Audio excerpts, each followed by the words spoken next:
ይሄ ቪዲዮ የተሰራው ለሁሉም ሰው አይደለም። የሚመለከተው የሆነ ስፔሲፊክ የሆነ ሰው አለ። ያ ሰው ማን ነው? ላለፉት 4 ወራት መስከረም ብሎ 2018 ተጀምሮ አዲሱ ዓመት ከገባ ጀምሮ ብዙ ፕላኖችን ፕላን ሲያደርግ የቆየ ከዛ በኋላ ያንን ፕላን ለማሳካት ትንሽ የተንቀሳቀሰ ፕላኑ ፌል ያደረገበት ኦር ስፔሲፊካሊ ደግሞ ጎሉን የማያውቅ ሰው ለዛ ሰው ነው ይሄ ቪዲዮ የተሰራው።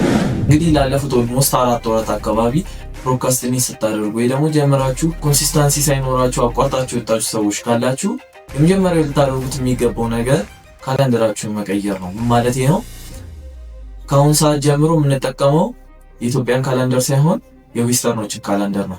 ምክንያቱም ዛሬ ጃንዋሪ 1 አዲስ ዓመታቸው ነው። አዲስ ዓመት ላይ እንዳለን አድርገን እናስበውና የኛን ካላንደር ወደ ኋላ ዞር አድርገን 4 ወራችንን ዌስት እንዳላደረግን ለራሳችን ነግረን እንደ አዲስ እንጀምራለን ማለት ነው።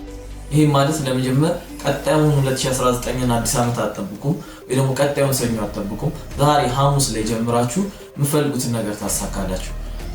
የመጀመሪያ የምናደርገው ነገር ካላንደራችን ካስወገድን በኋላ ቀጣይ የምንሰራው ነገር ምንድነው የምንፈልገው የሚለውን ኤግዛክትሊ ማወቅ ይኖርብናል። ለምሳሌ እኔ እንደ ኤግዛምፕል ልውሰድና ኳስ ተጫዋች መሆን እፈልጋለሁ። ኳስ ተጫዋች መሆን ስፈልግ ምን አይነት ኳስ ተጫዋች ነው መሆን ፈልገው? ዝም ብሎ ኳስ ተጫዋች የሚለው ጎል ስፔሲፊክ የሆነ ጎል አይደለም። በየትኛው ፖዚሽን ላይ ነው መጫወት እንፈልገው? የትኛው ቲም ላይ ነው መጫወት እንፈልገው? በቀጣዮቹ 12 ወራት ምን አይነት ለውጥ ነው ራሴ ላይ ማሳየት ያለብኝ? እነዚህ ነገሮች ኤግዛክትሊ ማወቅ ይኖርብኛል ማለት ነው እንጂ ዝም ብዬ እኔ ኳስ ተጫዋች ነው መሆን ፈልገው ብል ሁሉም ሰው ኳስ ተጫዋች መሆን ይፈልጋል።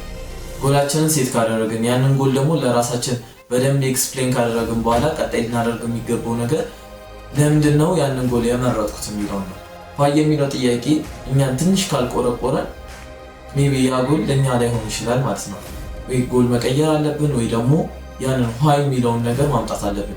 ሜቢ ነው ኳስ ተጫዋች መሆን የፈለኩት ኢትዮጵያ በእግር ኳስ ስትራግል ያደርግሽ ሊሆን ይችላል ወይ ደግሞ የሚከፈላቸው ገንዘብ አሪፍ ሊሆን ይችላል ወይ ደግሞ ታለንት ሊሆን ይችላል ኳስ ተጫዋች መሆን የፈለኩት እሱን ስፔሲፊካሊ ዋይ የሚለውን ጥያቄ በደንብ መልስ አለብን ማለት ነው። አሁን እስካሁን ካላንደራችንን ቀየርን፣ ከዛ በኋላ ጎል ሴት አደረግን። ያን ጎል ምን እንደሆነ በደንብ ኤክስፕሌን አደረግነው። ኤክስፕሌን ካደረግን በኋላ ዋይ የሚለውን ጥያቄ መለስን፣ ለምን ያንን ጎል እንደምፈልገው። አሁን ያለንበት ስቴፕ ደግሞ ብዙ ሰዎች አቋርጠው የሚወጡበት ስቴፕ ነው። which is ትናንሽ የሆኑ ሲምፕል የሚመስሉ ስራዎች። ለምሳሌ እኔ እግር ኳስ ተጫዋች አይደል መሆን የምፈልገው በጊዜ መተኛት ይኖርብኛል። ከዛ በጊዜ ተነስቼ ትሬኒንግ ማድረግ ይኖርብኛል። ሄልዚ የሆነ አመጋገብ ስነስርዓት ሊኖረኝ ይገባል።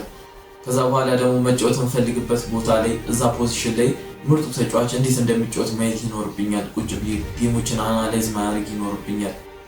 እነዚህ ትንንሽ የሚመስሉ አክሽኖችን መውሰድ ይሄኛው ነው ብዙ ሰዎች አቋርጠው የሚወጡት። ወይ ደግሞ ልክ እዚህኛው ስቴጅ ላይ ሲደርሱ በጣም አግሬሲቭሊ ይሄዱና ያንን ሞመንተም ማስቀጠል ይጠብቃቸዋል። ከዛ አቋርጠው ይወጣሉ።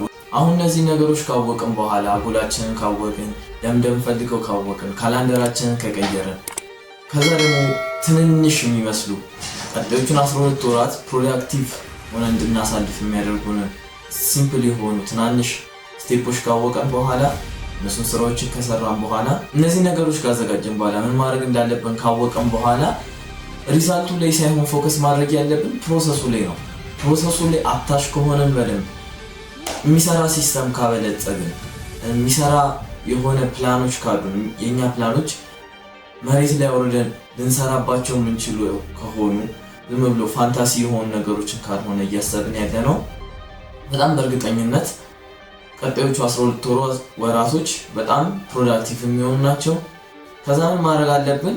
እነዚህን 12 ወራት ለአራት እንከፍላቸዋለን። 3 ወር እያንዳንዱ ስቴጅ ይዛል። ከዛ በዚህኛው ስቴጅ ላይ የሆነ መድረስ ያለብን ነገር ይኖራል እና ይሄ ነገር ደግሞ ሞር ሪዛልት ላይ ፎከስ ከምናደርገው ፕሮሰሱ ላይ። ስለዚህ ነው በዚህ ኤግዛምፕል ኳስ ተጫዋች አይደለም መሆን የምፈልገው ምንድነው ማድረግ ያለብኝ? የመጀመሪያዎቹን 3 ወራት ቢያንስ 11 ሰዓት ተነስቼ እስከ 12 ሰዓት ድረስ ትሬን አደርጋለሁ ሊሆን ይችላል እንጂ ይሄን ያህል ጌም እጫወታለሁ ደግሞ ይሄን ያህል ሚኒትስ እጫወታለሁ የሚለው ይሄ ሞር ሪዛልት ፎከስድ ስለሆነ ያንን ሪዛልት ሳናሳካው ስንቀር የኛንም ኃይላችንን ኢነርጂያችንን እያጠፋው ይሄዳል። ፕሮሰሱ ላይ በደንብ አታች እንሁን። ፕሮሰሱን በደንብ ስንወደው ደግሞ ያ ፕሮሰስ ወስዶ ቁጭ ያደርገናል።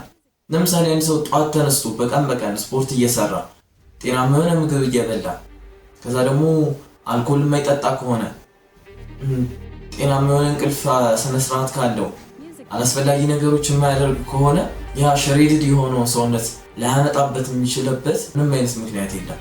ስለዚህ እናንተም ሞር አታች መሆን ያለባችሁ ፕሮሰሱ ላይ ነው። ፕሮሰሱ ላይ አታችድ ስትሆኑ በቀላሉ ያን ሪዛልት ባፈልጉት ራሱ ያን ሪዛልት ታገኙታላችሁ።